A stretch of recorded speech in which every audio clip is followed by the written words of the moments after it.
করতে পারে, এত দুর্বল হয়ে গেছে। অথচ আমরা কি দেখেছি, শুধু বাংলাদেশ না, এই দুর্বল মানুষগুলোর ভয়ে সারা দুনিয়া থাকতো অস্থির, কখন কোনটা ঘটাইয়া দেয়। কারণ চাই মানুষগুলো দুর্বল হয় কি হবে, যেহেতু হক ছিল আল্লাহ দুর্বল হকের ভয় ওই তাগুতের কলিজায় ঢুকায় দিচ্ছে। কথা বুঝতেছেন আপনারা?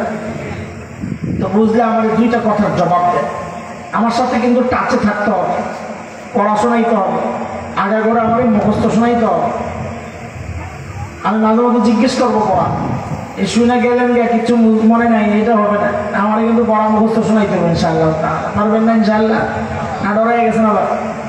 আমরা সহজভাবেই বলবো যেন আপনারা মুখস্থ করতে পারেন, মুখস্থ রাখতে পারেন, মুখস্থ নিয়ে যেতে পারেন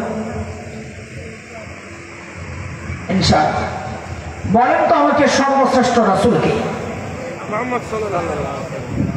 এমন ভাবে বললেন মনে হয় যেন সর্বশ্রেষ্ঠ রাসূল পাইয়া বড় বিপদে পড়ে গেছেন আপনারা। হ্যাঁ, সেই গেছে বিপদে বসছে, তা তো আস্তে আস্তে মিনমিন করে কথা বলতেন। আপনি ঢাকায় একটা এমপির বলা হ্যাঁ যে বাপ, আবার আমার চ্যালেঞ্জ এমপির বলা খাও বাপরে বাপ। এমপির বলার যদি এই ভাব থাকে, আপনি সর্বশ্রেষ্ঠ রাসূলের উম্মত এখানে মিনমিন করে কথা বলেন, এটা কেমন কথা? তো বলেন চিল্লায় সর্বশ্রেষ্ঠ রাসূলকে সাল্লাল্লাহু আলাইহি ওয়াসাল্লাম। ঠিক আছে কথা। আরেকটা প্রশ্নের জবাব দেন।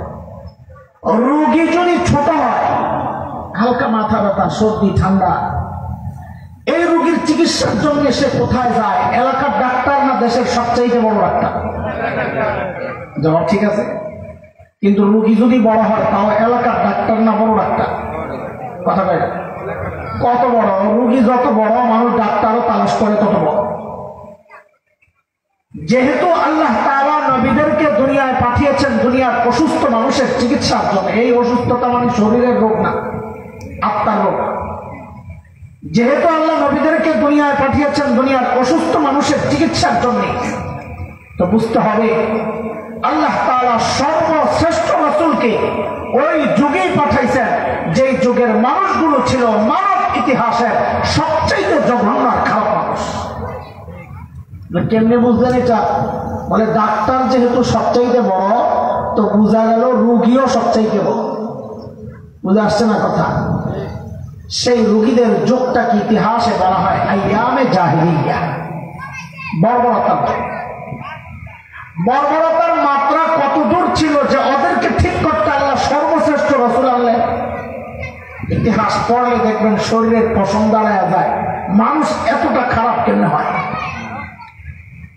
একটা একটা পয়সার জন্য মানুষ খুন করে ফেলতো। নবী আসার আগে যে যুগটা, সেই যুগের কথা বলতেছে। মূর্তি পূজা এখন হয় কিনা? কথা বলে তখনও হতো। পার্থক্য কি? এখন মসজিদের মধ্যে মূর্তি রেখে পূজা করা হয়, অথচ তখন খুব বাইতুল্লাহর ভেতরেই ছিল 360 মূর্তি। ঘরের মধ্যে আলাদা মূর্তি, মন্দিরে আলাদা, কোথাও সফরে গেলে বগলের নিচে করে আলাদা মূর্তি একটা নিয়ে যাইতো। কেন? রাস্তায় পূজা করার জন্য যদি আবার খোদা না পাওয়া যায়, বান্দায় খোদা পকেটে লইয়া ঘুরে। এই ছিল অবস্থা। জন্ম নিয়ন্ত্রণ এখন হয় কি হয় না? কথা বলে তখনও হতো। তো পার্থক্য কি? এখন জন্ম নিয়ন্ত্রণ হয়, পেটের মধ্যে বাচ্চা নষ্ট করা হয় অথবা আসতে দেওয়া হয়। আর তখন জন্ম নিয়ন্ত্রণ হতো বাচ্চা হওয়ার পর দেখতো ছেলে না মেয়ে। যদি দেখছে ছেলে রেখে দিত, আর যদি দেখছে মেয়ে, এটা ছিল বাবার জন্য সামাজিক কলঙ্ক। আমি মেয়ের বাপ, সেই কলঙ্ক থেকে বাঁচার জন্য বাবা নিজ হাতে নিজের কলিজার টুকরা মেয়েকে জীবন্ত দাফন করে। কোরআনে আসছে সূরা নাহল 58 নম্বর আয়াত, এটা এক জায়গায় আরো আসছে বিভিন্ন জায়গায়। আল্লাহ বলে وَإِذَا بُشِّرَ أَحَدُهُم بِالْأُنثَىٰ ظَلَّ وَجْهُهُ مُسْوَدًّا وَهُوَ كَظِيمٌ يَتَوَارَىٰ مِنَ الْقَوْمِ مِن سُوءِ مَا بُشِّرَ بِهِ أَيُمْسِكُهُ عَلَىٰ هُونٍ أَمْ يَدُسُّهُ فِي التُّرَابِ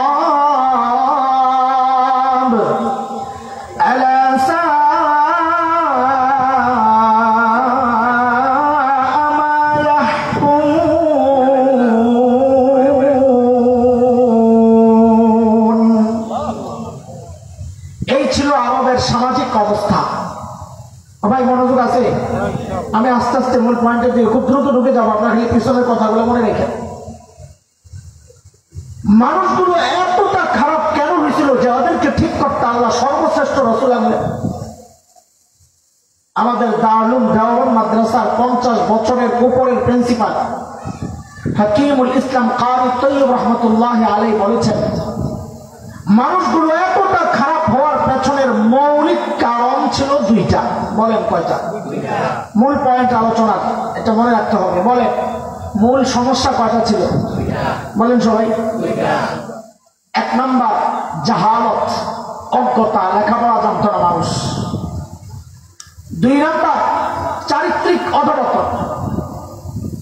এই দুইটা সমস্যা এতটা ভয়ঙ্কর সমস্যা, এর একটাও যদি কারোর মধ্যে থাকে সেও অপরাধ করে।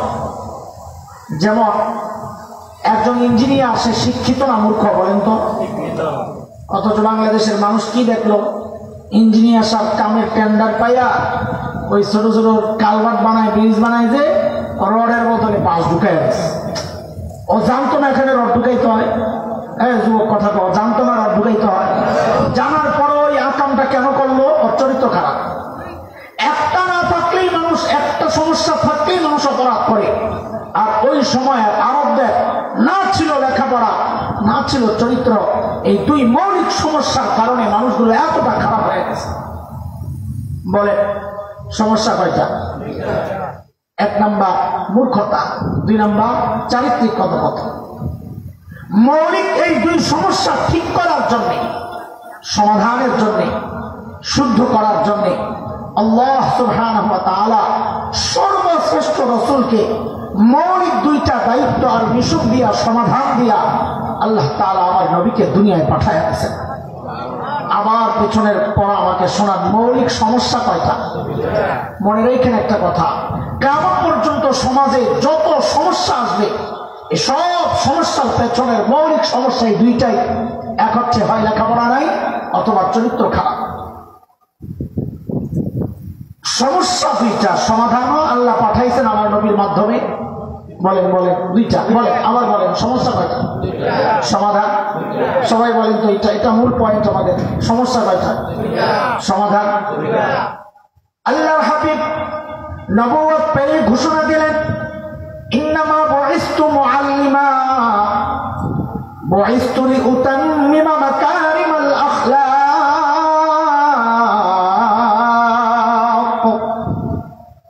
এক নাম্বার নবী ঘোষণা দিলেন, আল্লাহ আমাকে শিক্ষক বানায় দুনিয়ায় পাঠাইছেন। কি বানায়? জোরে বলে। আমাদের নবী কি ছিলেন? আল্লাহ শিক্ষক বানায় আমার নবীকে দুনিয়ায় কেন পাঠাইছেন? যেন ওই এক নাম্বার সমস্যা, মূর্খতা দূর করতে পারে। ওই সময় সমস্যা ছিল কয়টা? এক নাম্বার মূর্খতা। দুই নাম্বার নবী বলেন, বুইসতু ইন্নামা বুইসতু মুআল্লিমা বুইসতু লিউতাম্মিমা মাকারিমাল আখলাক। আল্লাহ আমাকে সর্বোচ্চ উন্নত চরিত্র দিয়ে দুনিয়ায় পাঠিয়েছেন। কেন? আমি যেন আমার এই উন্নত চরিত্র দিয়ে ওই চরিত্রহীন মানুষগুলোর পেছনে মেহনত করে করে ওদেরকে মানব ইতিহাসের শ্রেষ্ঠ মানুষ বানাতে পারি। বলেন তো আমার সমস্যা কয়টা? সমাধান। এই দুই সমাধান নিয়ে আমার নবী যখন মেহনত শুরু করলেন বর্বর আরবদের পেছনে, মেহনতের ফলাফল এদের পরিচয় পাল্টে গেছে। এখন আর ওরা বর্বর নাই। তো বর্বর নাই কি? নতুন পরিচয় কি? বলে আমি কি বলবো? আল্লাহকে জিজ্ঞেস করো,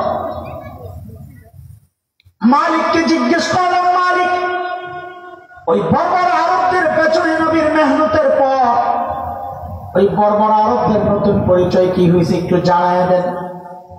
তো আল্লাহ তাআলা কোরআনুল কারীমের মধ্যে জানায় দিচ্ছেন, সীমাহুম ফি উজুহিহিম মিন আথারিস সুজুদ।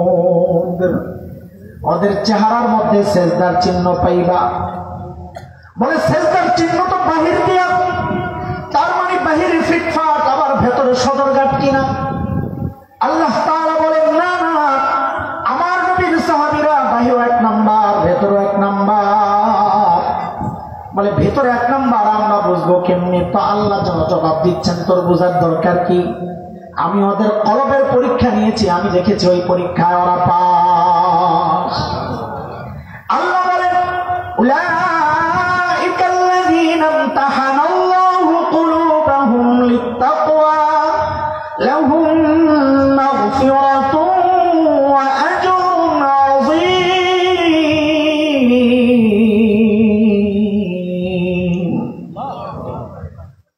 নবীকে জিজ্ঞেস করলাম, ইয়া রাসূলুল্লাহ, বর্বরদের নতুন পরিচয় বলেন। তো আল্লাহর হাবিব যেন বলে উঠলেন, এরে আমার সাহাবীদেরকে তোরা বর্বর বলিস না, এখন আর ওরা বর্বর নাই, বলে তো নতুন পরিচয়টা বলেন না। তো আল্লাহর হাবিব বলেন, খায়রুল কুরুনি কারনি, ওরা আর বর্বর নয়, ওরা এখন মানব ইতিহাসের সর্বশ্রেষ্ঠ মানুষ হয়ে গেছে। নবীদের পর সমস্ত উম্মত এই ব্যাপারে এই বিষয়ে একমত। নবীদের পর সর্বোচ্চ মর্যাদা, সর্বোচ্চ সম্মানী মানুষ হচ্ছে যারা ঈমানের সাথে আমার নবীকে দেখেছেন, সাহাবায়ে কেরাম। দেখেন অবস্থা ছিল। আচ্ছা, এতক্ষণ যা কইছি, সামনে যা কম, পুরা পড়াটা একটা মুখস্থ করিয়া দিয়ে আপনার আমার সাথে সাথে মুখস্থ করতে পারবেন না দুটো কথা, তো পুরো বয়ানটা মুখস্থ হয়ে যাবে। 6 কথার বয়ান, বলেন তো মুরব্বী, কয় কথার বয়ান? সাহাবীদেরকে নিয়ে 3 কথা, আর আমার মতো জাহেল যারা নিয়ে 3 কথা। 2টা পোটলা বান্ধব, পোটলারি খুললা বয়ান করে বোঝাই দেবো, শেষ বয়ান শেষ। কয় কথা? কয় কথা? সাহাবীদেরকে নিয়ে কয় কথা?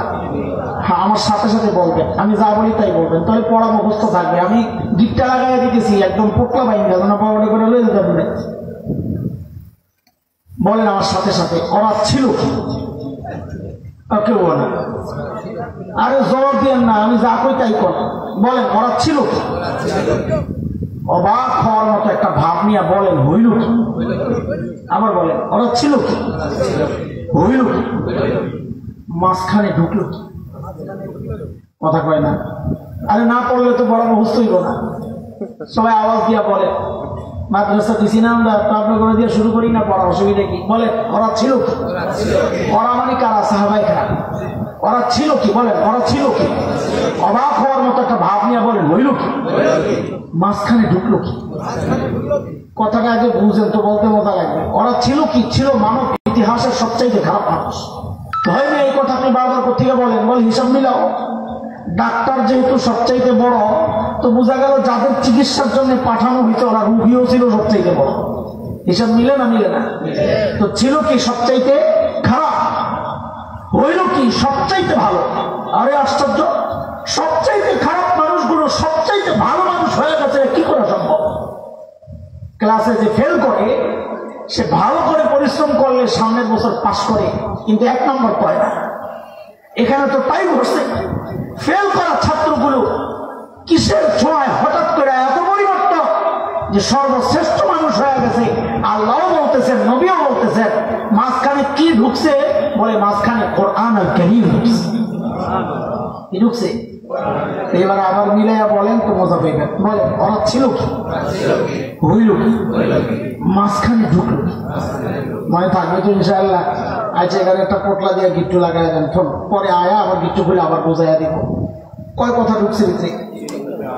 এবার আমার মতো জাহেল যারা, আমরা যারা মাদ্রাসা দেখলে যারা ডরাই, কোরআনের কথা শুনলে যাবো কই যায় জ্বলে, আমগো অবস্থা করতেছে। 3 কথা বলেন। সাহাবায়ে কেরাম যে জাহালত মূর্খতা ছাড়লেন, পাপাচার ছাড়লেন, জেনা মদ এগুলা ছাড়লেন, মারামারি কাটাকাটি গোত্রীয় লড়াই ছাড়লেন, ওরা কপাল হতভাগা আমরা এই সমস্ত অপরাধগুলো আঁকড়ে ধরলাম। সাহাবায়ে কেরাম যে কোরআন ধরে সর্বশ্রেষ্ঠ মানুষ হয়ে গেলেন, ওরা কপাল আমরা সেই কোরআনকে ছাড়লাম। বলেন জিতছি না ঠকছি?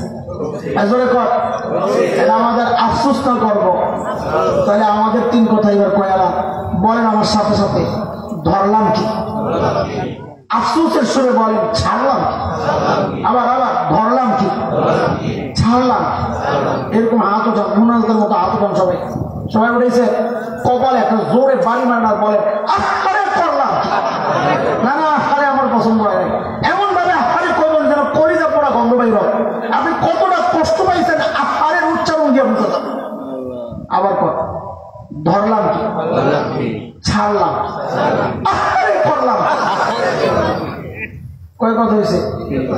পোটলা আরেকটা বাঁধবে। কয় পোটলা হয়েছে? মানে থাকবনি তো বলেন আজকের বয়ান কয় কথার বয়ান? সাহাবীদেরকে নিয়ে কয় কথা? ওরা ছিল কি, হইল কি, মাঝখানে আমগুলো কয় কথা? ধরলাম কি, ছাড়লাম, করলাম। মনে থাকবো তো ইনশাআল্লাহ। পোটলা কয়টা হয়েছে? আসেন আগের পোটলাটা খুলি, মনে রাখেন পোটলা আরেকটা রয়েছে পরে ইনশাআল্লাহ। এক পোটলা খুলি। এই পোটলায় কয় কথা? কাদেরকে নিয়ে? আল্লাহর নবীর সঙ্গীদেরকে নিয়ে, সাহাবীদেরকে নিয়ে, যে ওরা ছিল কি, কোরআনের ছোঁয়ায় হইল কি, ছিল কি। এটা মোটামুটি একটা আন্দাজ আপনাদেরকে শুরুতে দিয়েছি। কি ছিল? যারা এক পয়সার জন্য মানুষ করত। কি ছিল? যারা মূর্তির পূজা যেন মিস না হয়, রাস্তায় বের হইলে, সফরে গেলে, দূরে কোথাও গেলে লগে করে মূর্তি লয়ে যায়। আবার কি করতো জানেন? সুন্দর পাথর একটা দেখছে, এবার ওই মূর্তি ফালায় ওই পাথরের পূজা করা শুরু করছে। ওদের অবস্থা ছিল এই। যারা নিজের মর্যাদা রক্ষার জন্য, বাবা মেয়ের বাবা এটা সামাজিক কলঙ্ক, এই কলঙ্ক থেকে বাঁচার জন্য নিজের কলেজের টুকরাকে নিজের জীবন প্রদান করত, ছিল এই। আর হইল কি? একজন সাহাবীর উদাহরণ শোনাই তো বুঝবেন যে পরিবর্তনটা, আরে পরিবর্তন এখনো, এখন যে হয় না তা না, কিন্তু সাহাবীদের পরিবর্তন আর আমাদের পরিবর্তনের পার্থক্যটা একটু দেখে। আল্লাহর নবীর এক সাহাবী ছিলেন হযরত সাঈদ ইবনে আমির আল জুমাহি রাদিয়াল্লাহু আনহু। এই কি বুঝাইতেছি? ছিল কি, হইল কি, মনে থাকবো তো? আবার গোড়া হারাইলেন না। হযরত সাঈদ ইবনে আমির আল জুমাহি মুসলমান হয়েছেন একটু দেরিতে, হিজরতের পর। দেরিতে মুসলমান হলে কি হবে? ঈমান ছিল বড় পাক্কা। কতটা পাক্কা একটা উদাহরণ শুনলেই বুঝবেন। হযরত ওমর রাদিয়াল্লাহু আনহু যখন খলিফা, হযরত সাঈদ এসে চাবে বলেন, ওমর নরম না গরম? কেমন গরম? তাসলিম ভাইয়ের মতো বন্ড ভাই লিবিরা লাগা এরকম গরম? হযরত ওমর এরকম গরম না, আরো গরম। বলে কেমন? নবী বলেন সাল্লাল্লাহু আলাইহি ওয়াসাল্লাম, ওমর যে রাস্তায় যায়, শয়তান যদি দেখে ওমর আইতাছে, দৌড়ে আরেক রাস্তায় যায় না, যাওয়ারে পাইলি ফিরে। আল্লাহ, এমন গরম ওমর। হযরত সাঈদ আয়েশা বলতেছে, ওমর আল্লাহ দায়িত্ব দিয়েছেন, ঠিকঠাক মতো আদায় করে নাই, কিন্তু খবর আছে। বাপ রে বাপ, বেটার কলিজায় সাহস। কই পাইছে সাহস? মানুষ নিজে যত সৎ হয় তার সাহস তত উঁচা হয়। কথা ঠিক কিনা বলে? নিজের মধ্যে দুই নম্বরই থাকলে দেখবেন কথা বলবে খালি মিনমিন মিনমিন করে। আমগো মধুপুরের হুজুর দেখেন না, কিছু খালি হুঙ্কার মারে, এই খালি তসবিহ চুবেন না পীর না, এটা খালি আল্লাহ আল্লাহ জিকির করে দিয়ে পীর না, এটা ময়দানে মুজাহিদ খানকাই পীর। এই যে হুঙ্কার মারে, কেন মারে? মারে হচ্ছে নিজে সৎ। মানুষ নিজে যত সৎ হয় তার সাহস তত উঁচা হয়। নিজের মধ্যে দুই নম্বরই থাকলে কথা কয় খালি মিনমিন কইরা, আর তেলের দাম বাড়ায়। পোলাপাইন ছাড়া বুঝবো না এই কথা, আমি আর ব্যাখ্যায় তো মনে থাকবে। হযরত ওমর রেজা অনেক কথা কইছে, মিয়া ঠিকঠাক মতো চালায় গেলে খবর আছে। ওমর কয় সারছে কারবার, এই বেড়াতে বহুত ভালো মানুষ, সৎ নাই। এই কথা আমার সাহস কেমনি করে? জোর করে ধইরা মিয়া খালি দায়িত্ব আমারে দিয়া তোমরা কাইটা বরবা হইব না, দায়িত্ব ভাগওয়া লাগবে। জোর করে ধরে সিরিয়ার এক শহর হিমস, সেই হিমসের গভর্নর বানাইয়া পাঠাইছে। সামনের কথা বোঝার জন্য একটা মাঝখানে কথা আগে বইলানি, তাহলে ওই কথা বোঝা সহজ হবে। যে এলাকার মানুষ যত ধনী হয়, ওই এলাকার জনপ্রতিনিধি যারা মেম্বার, চেয়ারম্যান, এমপি, তারাও ওইরকম ধনী হয়। এলাকার একটা প্রভাব। আজকের দুনিয়ায় Bangkok, Singapore, Thailand, Dubai, Abu Dhabi, Karachi, Bombay, আমাদের চিটাগাং যেমন বাণিজ্যিক শহর, ওই সময়ে গোটা দুনিয়ার বাণিজ্যিক শহর ছিল হিমস, সিরিয়া। তো এইবার বলেন তো বুঝে শুনে, সেই সিরিয়ার গভর্নর ধনী হওয়ার কথা না গরিব হওয়ার কথা? কেমন ধনী? পোলাবেন কথাটা মনে রাখে। জানিস আমারে আবার জবাব দিবি। বলেন সময়ের সেরা ধনী কেমন ধনী? কেমন ধনী হওয়ার কথা? সময়ের সেরা ধনী হওয়ার কথা। দেখেন কেমন ধনী। হিমস থেকে এক দল আসছে হযরত ওমরের সাথে সাক্ষাৎ করার জন্য। সাইয়েদনা ওমর তাদের সাথে কথাবার্তা বলার পর বললেন, তোমরা একটা কাজ করো, হিমসের গরিবদের একটা লিস্ট আমাকে জমা দাও, আমি রাষ্ট্রীয় কোষাগার থেকে ওদের জন্য কিছু বরাদ্দ দিয়ে দিই। হিমসের লোকেরা সুযোগ পায়া লিস্ট একটা করতে লম্বা। খেয়াল করেন মুসলমান, কি শোনাইতেছি কি বুঝাইতেছি, ছিল কি হইল কি, মনে আছে না কথা? লাইন হারায় না। হযরত ওমরের কাছে যখন লিস্টটা জমা দিছে, সাইয়েদনা ওমর লিস্টটা ধইরা অবাক হয়ে তাকায় আছে। কেন? কারণ দেখেন যে ওই লিস্টের শুরুর দিকেই হিমসের গভর্নর সাঈদ ইবনে আমির আল জুমাহির নাম, গরিবের লিস্টে গভর্নরের নাম। সাইয়েদনা ওমর জিজ্ঞেস করলেন, আমি এরকম ফকির রকম, কি ব্যাপার তোমাদের গভর্নর বুঝি গরিব মানুষ? হিমসের লোকেরা জবাব দিলেন, বালা আমিরুনা আফকারুনা, আমাদের গভর্নর শুধু গরিব না, হিমসের মধ্যে সবচাইতে গরিব। হযরত ওমর এই কথা শুনে এত খুশি, আরে গভর্নর শহরের সবচাইতে গরিব, কত সৎ মানুষটা। হযরত ওমর খুশি হইয়া 1000 স্বর্ণ মুদ্রা প্যাকেট করে দূত মারফত পাঠাইয়া দিয়েছেন, যাও আমার পক্ষ থেকে আমার সাইদকে এটা হাদিয়া দিয়ে আসো। কত? 1000 স্বর্ণ মুদ্রা দাম জানেন? কয়েক লাখ টাকা তো হইব, তাই না? আন্দাজি করেছেন, আমি জিজ্ঞাসা আর কি। আচ্ছা ঠিক আছে, না জানার স্বাভাবিক, কয়েক কোটি টাকাই বলবো। স্বর্ণের 1000 পয়সা স্বাভাবিক হিসাব। এই বিশাল অঙ্কের হাদিয়া নিয়ে যখন দূত হযরত সাঈদের কাছে পেশ করছে যে আমিরুল মুমিনিনের হাদিয়া আপনার জন্য, মুসলমান খেয়াল করেন, হযরত সাঈদ প্যাকেটটা খুলি যখন দেখলেন এই বিশাল অঙ্কের হাদিয়া তার জন্য, তিনি সাথে সাথে প্যাকেটটাকে ছুঁড়ে মেরে চিৎকার দিয়ে বলে উঠলেন, ইন্না লিল্লাহি ওয়া ইন্না ইলাইহি রাজিউন। কি পড়ছে? জোরে কর। হাদিয়া পাইলে ইন্না লিল্লাহ পড়ে না আলহামদুলিল্লাহ পড়ার কথা? আপনারা কি পড়তেন জানি না, আমি যদি এমন একটা পোটলা পাইতাম, ভিতরে দৌড় দিয়া যায় লাফাইয়া আলহামদুলিল্লাহ তো নিজেও পড়তাম, বউরও কইতাম তুমিও পড়ো। আসেন কেটে কি গুনার কাম? হাদিয়া পায়া আলহামদুলিল্লাহ পড়লে কি গুনার কাম? ঠিকই তো আছে।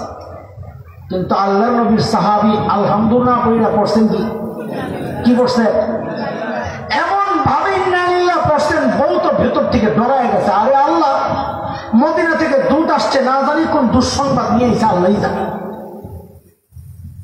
সাথে সাথে জিজ্ঞেস করলেন, আকুতিলা উমর ইবনুল খাত্তাব, কি ব্যাপার? সাইয়েদনা ওমর বুঝি শহীদ হয়ে গেছে, ওই খবর বুঝি আসছে?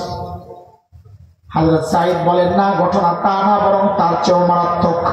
তার চেয়েও বলতে গেছে আরো ডরায়, আকুতিলাল মুসলিমুনা ফি মারিকা, তাইলে বুঝি কোন যুদ্ধে ব্যাপকভাবে মুসলমান বুঝি শহীদ হয়ে গেছে। হযরত সাঈদ বলেন, না, ঘটনা তাও না, বরং তার চেয়েও মারাত্মক। বউ কয়, শাস্তি মারাত্মক? এর চেয়ে মারাত্মক কি হইতে পারে? বুঝছি, মদিনা থেকে দূত আসছে, খবর লইয়া ফরমান লইয়া আমার জামাইয়ের কল্লা নিতে আইছে, কল্লা কল্লা। আরে বলেন না কি জন্য আসছে? বেবিরা সব আড়াইলে যে কষ্ট পায়, জামাই গেলে আরো বেশি কষ্ট, জুয়ান গেলে গেলে তো শেষ। তার ভরসা সবচেয়ে আস্থার জায়গা এটা। হযরত সাঈদ যে জবাবটা দিলেন, এই জবাবটা হচ্ছে কিয়ামত পর্যন্ত উম্মতে মুসলিমার নসিহত গ্রহণের খোরাক। ছোট্ট একটা কথা, কি আজীব কথা। নবীর সোহবতে পরিবর্তনটা কি হয়েছে? 1 পয়সার জন্য যারা মানুষ খুন করত, আজকে 1000 স্বর্ণ মুদ্রা পায়াও ফালাইয়া দিয়া চিৎকার দিয়া বলে ইন্না লিল্লাহ। বলে কেন বসতেন ইন্না লিল্লাহ? তিনি জবাব দিচ্ছেন, উদখিলাত আলাইয়া দুনিয়া লিতুফসিদা আখিরাতি, আরে আমার ঘরে দুনিয়া ঢুকায় দেওয়া হয়েছে আমার আখিরাতকে বরবাদ করার জন্য। আল্লাহু আকবার, আল্লাহু আকবার। ছিল কি, হইল কি দেখেন। সাথে সাথে বিবিকে বললেন, আমি চাই 1000 স্বর্ণ মুদ্রা তুমি হিমসের গরিবদের মধ্যে বিলাইয়া দিবা। কি বুঝলে? শাসকের মধ্যে যদি দিন থাকে তো নিজের বরাদ্দের টাকাটাও জনগণকে দিয়ে দেয়, আর শাসকের মধ্যে যদি দিন না থাকে জনগণের বরাদ্দের টাকা মাইরা বিদেশ যায়, বাড়ি বানায়। কথা কয় না? পাবলিক ঠিকটাও জোরে কয় না, এখন ডরাইছে বাংলা। আমি কি আপনাদের এলাকার কথা বলছি না বাংলাদেশের কথা? সারা দুনিয়ার হালত এমন, কারোর দিকে ইশারা নজর দেওয়ার কোনো দরকার নাই। বউরে যখন কইছে সব দিয়া দাও, বউ তো আর আমগো বউ না, আপনাকে বউ ভালো, আপনাকে এলাকা ছাড়ি না হিসাবে কোন বিপদে পড়ি, আমারটার উপর দিয়ে যাক, কাছে নাই। আমার বউরে যদি কইতাম সব দিয়া দাও, একটা দেশ কিনে মান লইলে আমার সব দিয়া লেবো, কয় কি বেশি পিড়াপিড়ি করলে বলতো 2 ভাগ করে, অর্ধেক আমার অর্ধেক আপনার, আমারটা থাক আপনারা দিয়ে দাও। কিন্তু বউ তো আর হাসান জামিলের বউ না রে, বউ তো সাহাবীর বউ। কার বউ? পোলাপাইন যারা বিয়ে করস নাই, তোমার একটা সবক দিয়া যায়। অনেকে দোয়া চায় আমার কাছে, দোয়া চায়, বউ পাই না। গাদা তুই বউ পাবি কেন? তুই নিজের 2 নাম্বার আর বউ খোঁজস রাবিয়া বসিয়া, এটা কিভাবে সম্ভব? আল্লাহ কি জালেম রে, তোর মতো 2 নম্বরের কাছে রাবিয়া বসিয়া রে পাঠাইয়া বেরিয়ে ঠকাইব? তুই 2 নম্বর বউ তালাশ কর, দেখি বউর অভাব নাই। কথা কয় না? এর জন্য একটা ছোট্ট পড়া মুখস্থ করে রাখ। পোলা প্যান্ডে কইতেছি মোর উপরে রাখবে না, বেটা তুই করে কয়াম করে পোলা প্যান্ডে আমি তুই করে কই, তুইটা যে জায়গার থেকে বাইর হয়, তুইটা ওই জায়গার থেকে বাইর হয় না, আর একটু নিচের থেকে বাইর হয়। তুইটা কলিজার গভীর থেকে বাইর হয়। কারো শুনতে মনে না চাইলে সে শুনবে না, সে মনে করবে আমি তারে বলি নাই, যার তুই শুনতে মজা লাগে আমি তারই বলি। তো আমার সাথে সাথে বল, তোর একটা সবক দিয়া তাই বল, জেসকাল লগে তেসকা, জোরে কও বেহায়ার গোষ্ঠী, জেসকাল লগে, আরো জোরে কও। এটা আমার কথা না, এটা কোরআনের কথা। সূরা নূরের মধ্যে আসছে, নাও নিয়ে যায়। আল খাবিসাতু লিল খাবিসিনা ওয়াল খাবিসুনা লিল খাবিসাত والطيبات للطيبين والطيبون للطيبات أولئك مبرؤون مما يقولون لهم مغفرة ورزق كريم।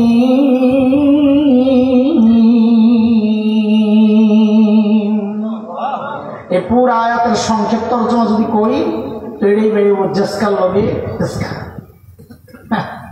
বুঝেন নাই ওটা না? এই মুরব্বীরা যখন বিয়ে করতে গেছিল তখন তাই বউরে কি জিগাইছে? সূরা কালাম জিগাইছে, নামাজের মাসালা জিগাইছে। আর এখনকার পোলাবেন বউ দেখতে গেলে যায় কি জিগায়? ওই শুনছি বিশ্বকাপের সময় কারা বলে বউ দেখতে গেছে, যায় বলে বেরিয়ে জিগায় কোন দলের সাপোর্টার, নায়ক ফেভারিট কে, গায়ক ফেভারিট কে, কন্ত দেখি এই প্রশ্ন করা ঠিক আছে নি? তাহলে বুঝেন নাই আপনারা। এই প্রশ্ন করা ঠিক আছে কেন? ঠিক আছে কারণ প্রশ্ন করে জেনে নেই কয়েকটা খবিস, লগেরটাও খবিস করে কিনা। এটার নাম হইল জেসকাল লগে তেসকা। বুঝছস নি? আল্লাহ ভালো বউ চাইলে নিজে ভালো হয়ে যাও, নিজে 2 নম্বরই করবার, বউ চাইবা পরেজগার, জিন্দিগি তো হবে না।